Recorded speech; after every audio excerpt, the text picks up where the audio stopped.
I was playing basketball a lot, and I was training like 3 to 4 hours a day every single time of the week, and I never had time to go to church or really do stuff with others. And I was also around a lot of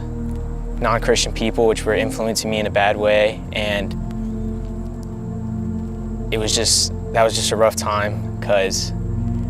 even though I knew a lot of friends on my basketball team and stuff like that, it just didn't feel like a family. And coming back to church and going back to the source, instantly you have that family environment and you have a family feeling, which I love.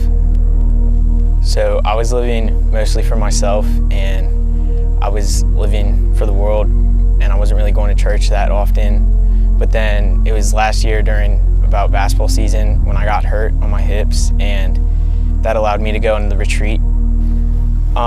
So my parents, they actually planned a trip, a family vacation that we take every single year,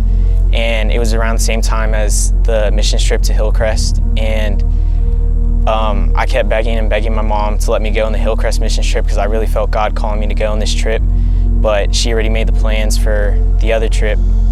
And one night when I was finally going to give up and just go to the trip, I read in Proverbs, and it was saying that if you can help your neighbor today, why wait and come back tomorrow? And after I read that, I just felt that God really wanted me to go on this missions trip, and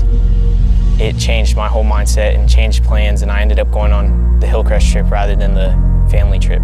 Because of the decision I made, my dad ended up canceling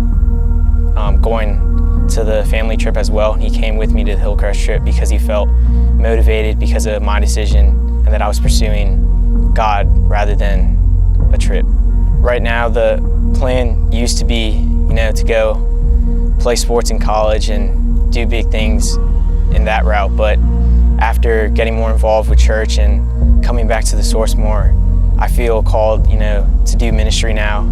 and my whole mindset has changed. Going back into school, I'm not really thinking about sports and